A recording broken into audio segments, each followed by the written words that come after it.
So PopShack is a YouTube multi-channel network. We're the first network to focus entirely on native YouTube musicians.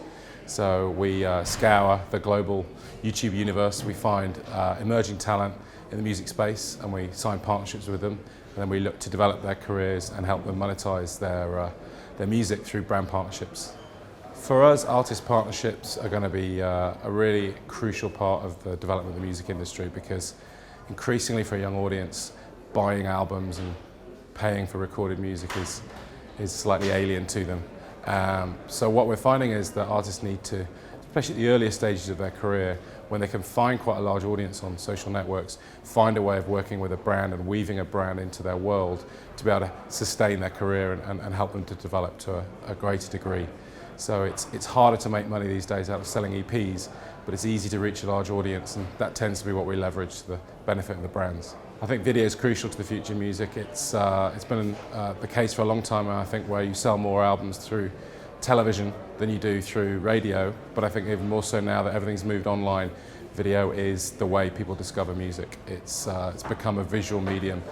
Radio supports that, but actually I think without great video content and a great video strategy around your music, you won't find an audience and you won't go on to great things.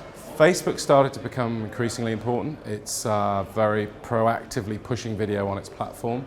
It's definitely a part of all the content strategies we work on with artists, alongside what we do on YouTube and what we do on other platforms such as Twitter, Vine, Instagram, and companies like Vessel coming through, which are also premium kind of providers of streaming video. So Facebook fits in there. It's not something we can monetize because of their model, but it's a fantastic promotional tool, and they're definitely going for it in terms of trying to compete with YouTube as the default video platform.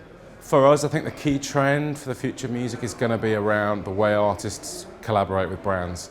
I think we're going to move to an era where that will be the first partnership and the most important one you'll need to work on, perhaps ahead of finding a record deal or some of the old traditional ways of commercializing what you do.